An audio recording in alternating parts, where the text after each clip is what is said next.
നന്ദേട്ട സംഭവം ശരിയാണ്. റോട്ടിൽ വിറക് കത്തിച്ചിട്ട് അതിൻ്റെ മുകളിൽ കലം വെച്ചിട്ട് കപ്പ പുഴുങ്ങുക എന്ന് പറഞ്ഞ സംഭവം ശരിയാണ്. ഗ്യാസ് നമുക്ക് കിട്ടാത്തതിനെതിരെ നമ്മൾ ഈ പറഞ്ഞ പരിപാടി ചെയ്യണമെങ്കിൽ നല്ല പ്രതിഷേധം തന്നെയാണത്. ഇവിടെയുള്ള പെണ്ണുങ്ങൾ, നമ്മുടെ അസോസിയേഷനിലുള്ള എല്ലാ പെണ്ണുങ്ങളും ഈ പറഞ്ഞ അടപ്പ് കത്തിക്കലും കപ്പ പുഴുങ്ങലും ചെയ്തോളും. പക്ഷേ എൻ്റെ വൈഫ് അത് ചെയ്യില്ല. ഇവിടെ ഗ്യാസ് അടപ്പിൽ കഞ്ഞി വെക്കണ കാര്യം പറഞ്ഞാൽ തന്നെ അവൾ 3 നേരം പുറത്ത് പോയി വെട്ടി വിഴുങ്ങണ കാര്യമാണ് എന്നോട് പറഞ്ഞത്. അതിൻ്റെ ഇടയിൽ ഇതും പറഞ്ഞുകൊണ്ട് അവളുടെ അടുത്തേക്ക് എല്ലാം പറ്റുന്നില്ല. എടാ എൻ്റെ വീട്ടിലെ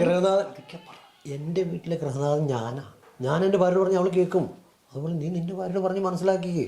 ഇവിടുത്തെ ഗ്രഹനാഥം ഞാൻ തന്നെയാണ്. പക്ഷേ ഈ ഡയലോഗ് പറഞ്ഞുകൊണ്ട് അങ്ങോട്ട് ചെന്നുണ്ടല്ലോ ഈ വീടിൻ്റെ ഗ്രഹനില മൊത്തത്തിൽ തെറ്റും. ഞാനൊരു കാര്യം പറയട്ടെ, എൻ്റെ കൂടെ നിങ്ങൾ നിൽക്ക്, ചെറിയൊരു ട്രിക്ക് ഞാൻ ഒപ്പിക്കാം. ഓക്കെ. അഞ്ചോ എന്താ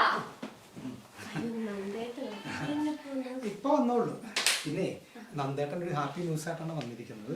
നിന്നെ കൊണ്ടൊരു സംഭവം ഉദ്ഘാടനം ചെയ്യിക്കാൻ പോവുകയാണ്. വേറെ ഒന്നല്ല, നമുക്ക് ഗ്യാസ് കിട്ടാൻ ഒരുപാട് വൈകുന്നുണ്ടല്ലോ. അപ്പൊ അതിനെതിരെ ഒരു പ്രതിഷേധം. റോട്ടിൽ വിറക് കത്തിച്ചിട്ട് കലം വെച്ച് അതിൻ്റെ മുകളിൽ അതിനുള്ളിൽ കപ്പിയിട്ട് പുഴുങ്ങാനുള്ള പരിപാടിയാണ്. അപ്പൊ നമ്മുടെ അസോസിയേഷനിലെ എല്ലാ പെണ്ണുങ്ങളും അത് ചെയ്യാന്ന് പറഞ്ഞിട്ടുണ്ട്. അത് നീ വേണം ഉദ്ഘാടനം ചെയ്യാൻ.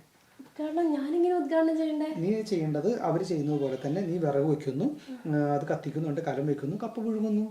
അതായത് കപ്പ വേവുന്നത് വരെ നീ ഉദ്ഘാടനം ചെയ്തുകൊണ്ടിരിക്കുക. ഇടയ്ക്കൊന്ന് ഊതി കൊടുത്തോ. അതെ, പത്രത്തിലും ടി വിയിലും സോഷ്യൽ മീഡിയയിലും എല്ലാത്തിലും വരും. നിന്റെ പുതിയ ചുരിദാറില്ലേ, അതും കൂടി വേണമെങ്കിൽ എടുത്തിട്ടോ. ഈ സമയമാകുമ്പോൾ നിനക്ക് അതെല്ലാവരും കാണിക്കുകയും ചെയ്യാം. അതെ, നന്ദേട്ടൻ ചായ കുടിച്ചിട്ട് പോയാൽ മതി. നന്ദേട്ടൻ എപ്പോ വന്നാലും ഞാൻ വിചാരിക്കും ചായ തരണം. പക്ഷെ പറ്റാറില്ല. പക്ഷെ ഇപ്രാവശ്യം എന്തായാലും ചായ കുടിച്ചിട്ട് പോയാൽ മതി.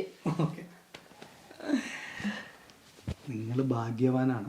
അവളുടെ കയ്യിൽ നിന്ന് ഒരു ഗ്ലാസ് വെള്ളം കിട്ടുക എന്ന് പറഞ്ഞിട്ടുണ്ടല്ലോ, ലോട്ടറി അടിക്കണതിന് തുല്യം. നിങ്ങൾ വേണമെങ്കിൽ പോയി ഇപ്പോൾ ഒരു ലോട്ടറി എടുത്തോ, ചിലപ്പോൾ അടിക്കും. ഞാനൊരു ഗ്ലാസ് ചായ ചോദിച്ചാൽ തന്നെ ഉണ്ടല്ലോ, മൂന്നാറിൽ പോയി തേയില കുറച്ച് വേണമെങ്കിൽ ഉണ്ടാക്കി കുടിച്ചു എന്ന് പറഞ്ഞ ടീമാണ്.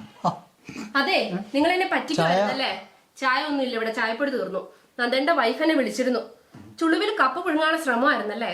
അത് മാത്രമല്ല, ഞാൻ വരില്ലാന്ന് വിചാരിച്ച് ഉദ്ഘാടനം എന്നുള്ള പേരും പറഞ്ഞ് എന്നെ ഇതിലേക്ക് വീഴ്ത്താനുള്ള ശ്രമമായിരുന്നല്ലേ? നിങ്ങളെ ഞാൻ കാണിച്ചു തരാം കേട്ടോ. എന്ത് ചെയ്യും? ഞാനാണെങ്കിൽ പറീസറിനോട് കുറച്ച് ബീഫും ഒരു 5 ഫുള്ളും മേടിച്ച് വെക്കാൻ പറഞ്ഞിട്ടുണ്ട്. 5 കുപ്പി പറഞ്ഞിട്ടുണ്ടാ? 5 റമ്മ്. ഞാൻ ഒരു കാര്യം പറയട്ടെ, 5 കുപ്പി പറഞ്ഞ സ്ഥിതിക്ക് നമുക്ക് വേണമെങ്കിൽ ഒരു കാര്യം ചെയ്യാം. പെണ്ണുങ്ങളെ വിട്ടേരി, നമുക്ക് ആണുങ്ങൾക്ക് ഇന്ന് കപ്പ അങ്ങോട്ട് കൊടുക്കാൻ. എന്നിട്ട് ഈ ബീഫ് കൊടുത്തിട്ട് കപ്പയിലേക്ക് ഇട്ടിട്ട് നമ്മൾ നല്ല ഭംഗിയായിട്ട് ഒലത്തി അങ്ങോട്ട് സംഭവം നിങ്ങൾ കുറച്ച് ഒലത്തുള്ളൂ. കുറച്ച് വീട്ടിൽ ഒരു ഗ്ലാസ് വെള്ളം തിളപ്പിക്കാത്ത മനുഷ്യനാണ് ഇനി റോഡിലിറങ്ങി കപ്പയും മുഴുങ്ങി പ്രതിഷേധിക്കാൻ പോകുന്നത്. ശരിക്കുള്ള പ്രതിഷേധം എന്താണെന്ന് ഞാൻ കാണിച്ചു തരാം. ഇങ്ങേരൊന്ന് പോട്ടെ. ഞാൻ പോട്ടെ. എവിടെ പോകണം? കുടുംബം കലക്കിട്ട് നിങ്ങൾ ആരുടെ കൂടെ പോവുക?